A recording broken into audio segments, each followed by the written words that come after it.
promises to bring nuclear clouds to Japan. Mocks PM as headless chicken. North Korea threatened to bring nuclear clouds to Japan and mocked Prime Minister Shinzo Abe for acting like a headless chicken at the United Nations General Assembly when the leader urged UN members to force North Korea to end its nuclear and missile programs.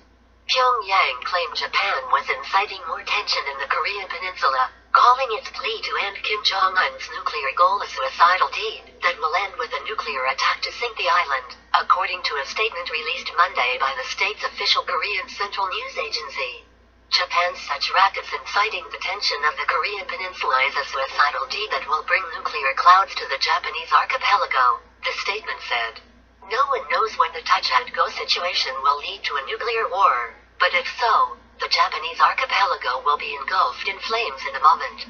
This is too self-evident. North Korea called Abe a headless chicken and said the country could be the first victim of nuclear disaster in the world. North Korea has already fired 2 missiles that flew over Japan in the last 2 months. The missile from the latest launch in September reached a height of 480 miles and flew 2,300 miles out, putting it in range of U.S. territory Guam.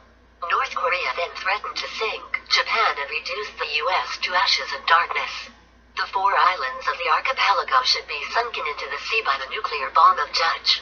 Japan is no longer needed to exist near us, Kina said in another message. A top government spokesman for Japan responded to the threat by calling it outrageous and provocative.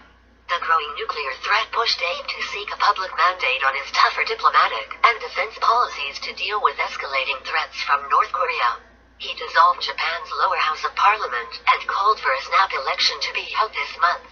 North Korea's string of belligerent threats have continued since President Trump vowed to totally destroy the dictatorship in his speech to the UN General Assembly.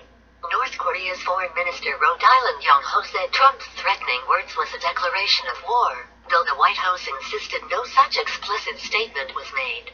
Trump once again ripped Little Rocket Man, Kim Jong-un in a series of tweets over the weekend after Secretary of State Rex Tillerson said there was lines of communication to Pyongyang.